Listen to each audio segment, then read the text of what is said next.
주님의 이름으로 축복합니다. 은혜 받읍시다. 다음은 누구일까요? 알아맞혀 보세요. 이 사람은 26년 동안 감옥에 있었습니다. 인권운동의 상징성으로 불리는 사람입니다. 노벨 평화상까지 받은 인물입니다. 아프리카에서는 이분을 가리켜서 아프리카의 아버지로 불리기도 합니다.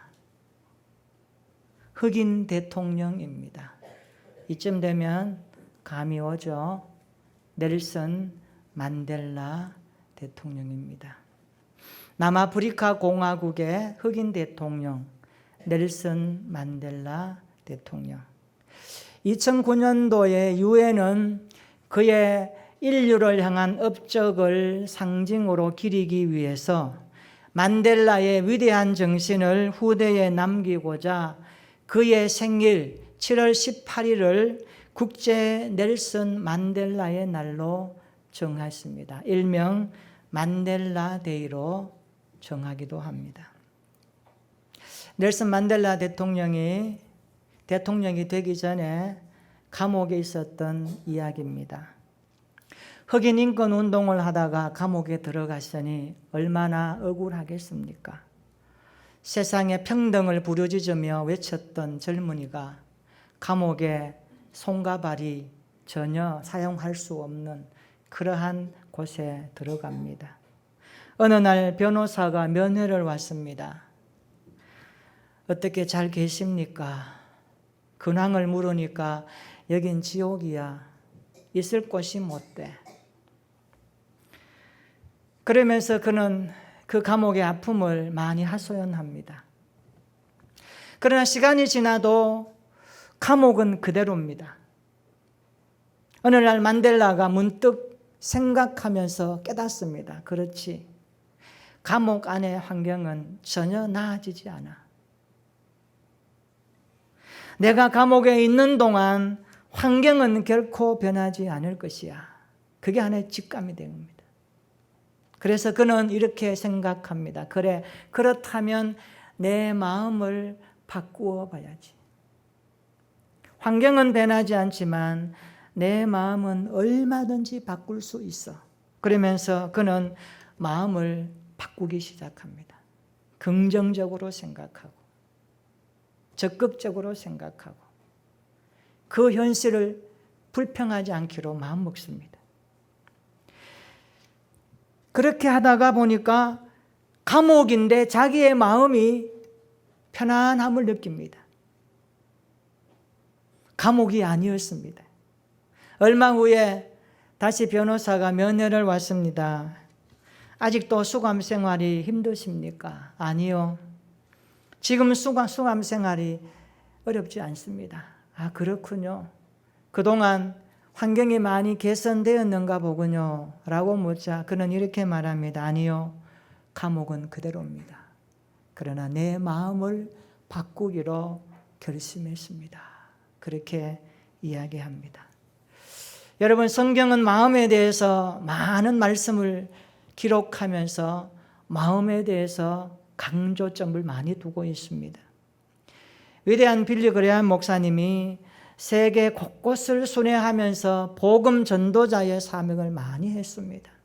참 인류 역사 가운데 이분만큼 복음 전도자의 길을 걸었던 사람이 있을 정도가 할 정도로 굉장히 세계 곳곳에 순회하면서 복음을 전했습니다. 그분이 복음을 전하고 인생의 말미에 곰곰이 생각해 봤습니다. 그러면서 그가 복음을 전하면서 순회하고 나서 이런 결론을 내리기 시작합니다. 세계는 오직 한 가지 질병으로 고통받고 있다. 그것은 마음의 문제이다. 빌리 그레함 목사님이 내린 결론입니다. 곳곳에, 세계 곳곳에 그분이 들어가서 복음을 전하면서 내린 결론입니다. 세계는 오직 한 가지 질병으로 고통받고 있다. 그것은 마음의 문제이다. 그렇습니다. 모든 문제의 근원은 마음에 있습니다. 그래서 예레미야 17장 9절에 이렇게 말씀합니다. 만물보다 거짓되고 심히 부패한 것은 마음이라. 누가 능히 이를 알리요 말씀합니다. 인생이 망가지고 삶이 혼란스럽고 이런 것은 무엇을 근원합니까? 성경은 우리의 마음에 있다라고 말씀합니다. 안타깝게도 많은 사람들의 마음이 건강하지 못함을 우리가 봅니다. 죄악과 상처로 가득하고 고통당하고 있는 인생, 그 인생이 흐트러지는 그 원인은 어디에 있습니까? 마음에서부터 시작됨을 알 수가 있습니다. 그래서 전적으로 부패한 인간은 그 마음이 예수님의 십자가 은혜, 예수님의 십자가 피로 씻음 받아야 하고 그 마음이 새롭게 거듭나야 할 줄로 믿습니다. 우리 인생의 전적 부패한 인생은 하나님 우리를 만드셨음에도 불구하고 망가진 형상은 예수 그리스도의 십자가 은혜 구속의 말씀만이 우리의 심령을 새롭게 하는 것입니다. 그래서 하나님의 구원으로 전적으로 새롭게 된 사람은 그 마음 관리를 잘 해야 하는 것입니다. 자, 오늘 이런 시대에 그리스도인들은 어떻게 살아야 하는가? 오늘 설교 제목입니다. 예수님의 마음을 품고 살자.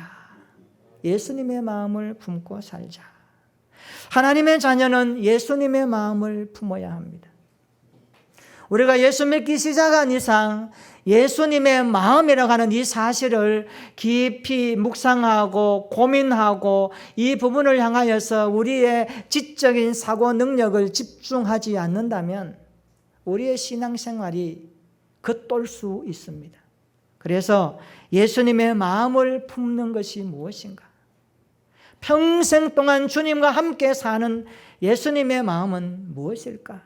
오늘 빌립보서 2장 5절에 이렇게 말씀합니다. 우리 같이 한번 읽어보겠습니다. 시작. 너희 안에 이 마음을 품으라. 곧 그리스도 예수의 마음이니. 아멘. 바울은 예수님의 마음을 품으라고 권면합니다. 그 이유가 무엇입니까? 4절에 말씀합니다. 예수님의 마음 속에 진정한 기쁨이 있기 때문이다 말씀합니다. 따라서 합시다. 예수님의 마음에 진정한 기쁨이 있습니다. 하나님은 우리가 기쁨의 생활을 하기를 원하십니다. 우리가 기쁨 속에 사는 것을 원하십니다. 여러분, 자녀를 키워본 부모는 잘 압니다. 자녀가 기뻐할 때 얼마나 부모도 기뻐하는지요. 자녀가 행복할 때 부모가 얼마나 행복함을 느끼는지 자녀를 둔 부모는 잘 아는 사실입니다. 우리는 기뻐하는 사람을 좋아합니다. 기쁨을 나누어주는 사람을 좋아합니다. 그래서 기쁨이 있는 사람을 찾아가고 기쁨이 충만한 사람 곁에 있기를 원합니다. 그래서 기쁨은 영혼의 힘이요 마음의 힘입니다. 기쁨은 에너지를 공급해주는 삶의 원동력과 같은 것입니다. 예수님의 마음속에 진정한 기쁨이 있기 때문에 바울은 말합니다. 예수님의 마음을 품으면 그 주님의 기쁨이 너희 안에 있을 것이라고. 그러므로 그리스도인은 평생 예수님의 마음을 품고 살아야 할 줄로 믿습니다. 어떻게, 무엇이 예수님의 마음인가? 그렇다면 어떻게, 무엇이 예수님의 마음인가? 오늘 빌립보서 2장 1절로 11절의 말씀을 통하여 좀 은혜를 받고자 합니다. 첫 번째로 예수님의 마음은, 한번 따라서 합시다. 예수님의 마음은 희생하는 마음입니다. 네. 희생하는 마음 없이 주님을 배운다는 것은 불가능합니다. 희생하는 마음 없이 주님을 품는다는 것은 불가능합니다. 예수님의 마음은 희생하는 마음입니다. 빌립보서 2장 1절로 11절을 보면 희생하는 예수님의 마음을 알 수가 있습니다. 우리 7절과 8절 한번 읽어볼까요? 자, 빌립보서 2장 7절로 8절입니다. 시작.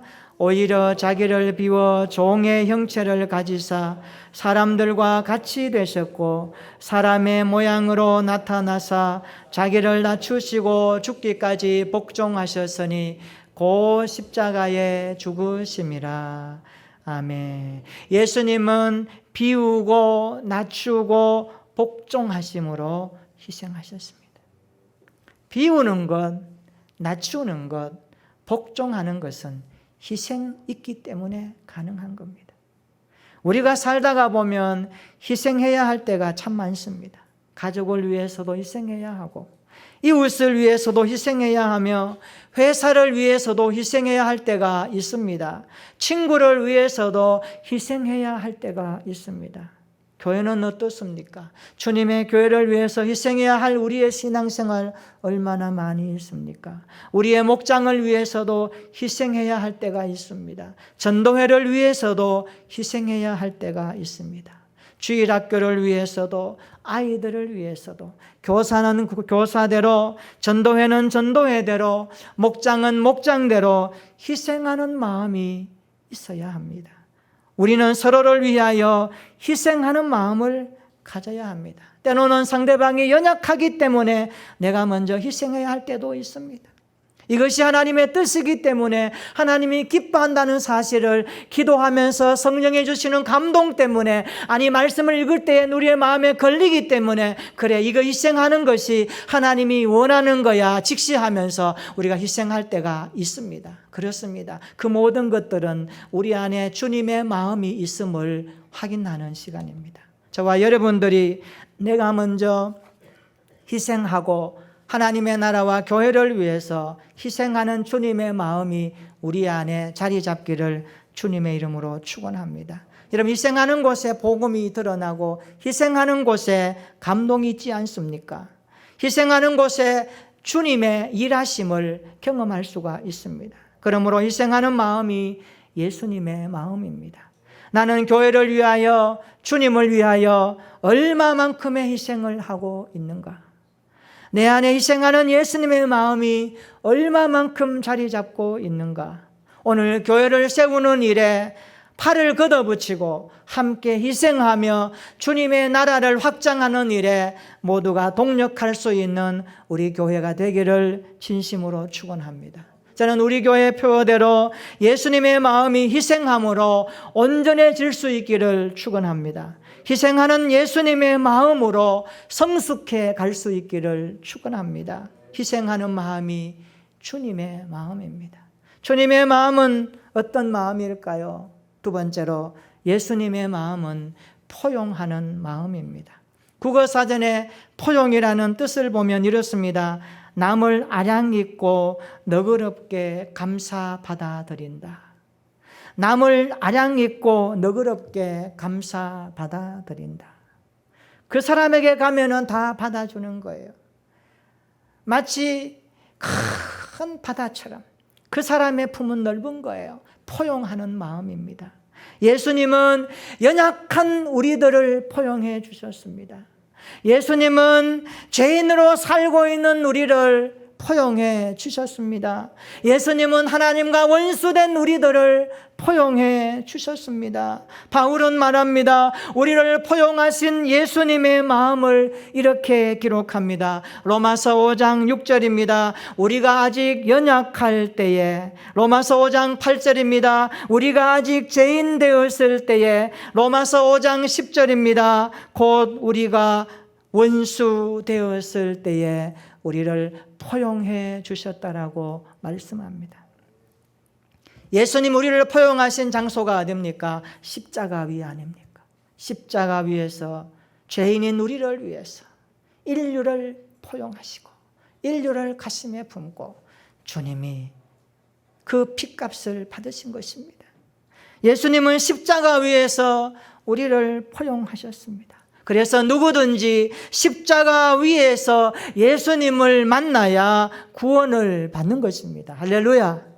우리가 십자가 위에 달리신 그리스도를 목도하고 그리스도를 인격적으로 만나고 그분을 우리가 믿고 신뢰하고 입술로 마음으로 고백하고 신앙할 때에 하나님의 구원의 선물은 우리 안에 임하는 것입니다.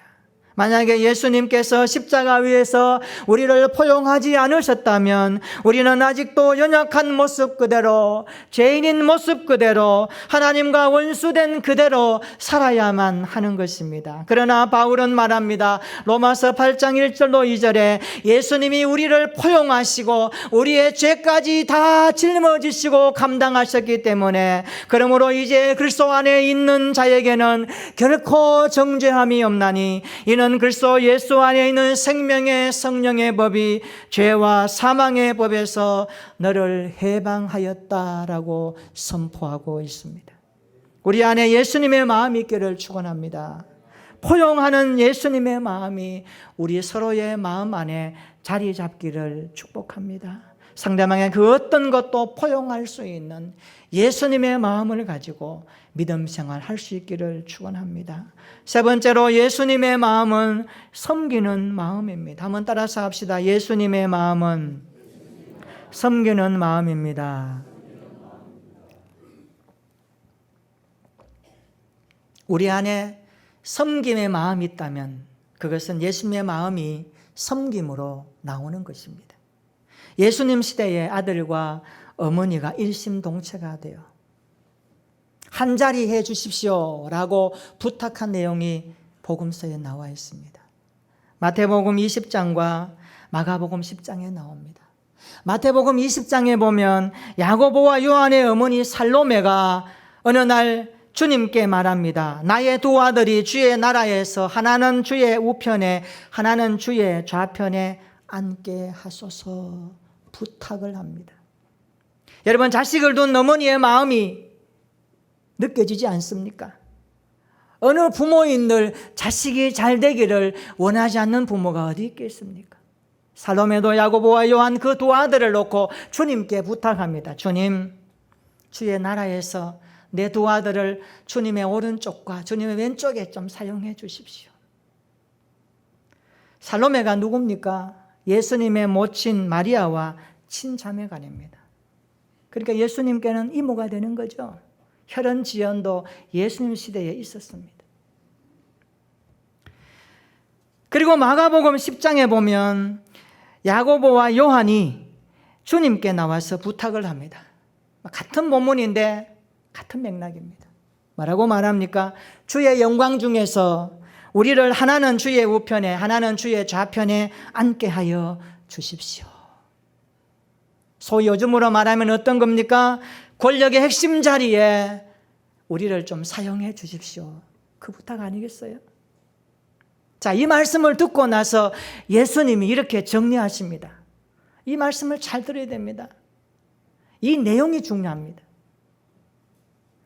예수님은 마태복음 20장 27절로 28절 이렇게 정리하십니다. 너희 중에 누구든지 으뜸이 되고자 하는 자는 너희 종이 되어야 하리라. 인자가 온 것은 섬김을 받으려 함이 아니라 도리어 섬기려 하고 자기 목숨을 많은 사람의 대속물로 주려 함이니라. 예수님은 이 땅에 으뜸이 되려고 오지 않고 군림하려고 오지 않고 섬기려고 오셨다라고 말씀합니다. 어떻게 섬기느냐? 내 목숨을 내어주면서까지 너희를 위하여서 대성물로 주려고 이 자리에 왔다. 아직도 너희가 나를 따라다니면서 내가 이 땅에 와서 하나님의 나라 복음을 외치고 하나님의 구원의 복음을 외치는 그 마음을 아직 모르겠느냐? 예수님 그렇게 말씀하는 겁니다. 예수님은 으뜸되기를 좋아하는 우리 시대에 오늘도 동일하게 말씀하십니다. 얘들아, 으뜸되기를 원하지 말고 섬김의 자리에서 살아가라. 기독교 신앙은 이것을 말합니다.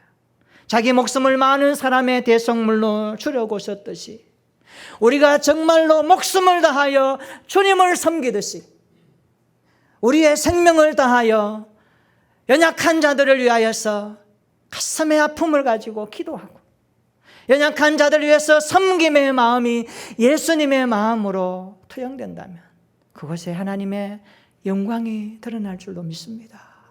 그래서 성경은 말합니다. 으뜸되기를 좋아하는 우리 시대에 너희는 섬김의 자리에 서라. 섬김의 자리에서 살아가라. 이것이 예수님의 마음이라고 말씀합니다. 최근에 서울에 있는 목사님으로부터 전화 한 통화를 받았습니다. 제가 늘 존경하는 목사님입니다.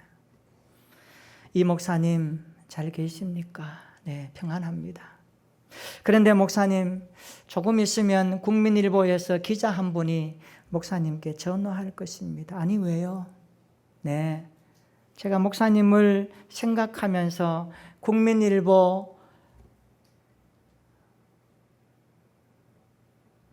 가정예배라고 하는 365일 코너가 있는데 그 코너에 목사님을 한번 소개했습니다.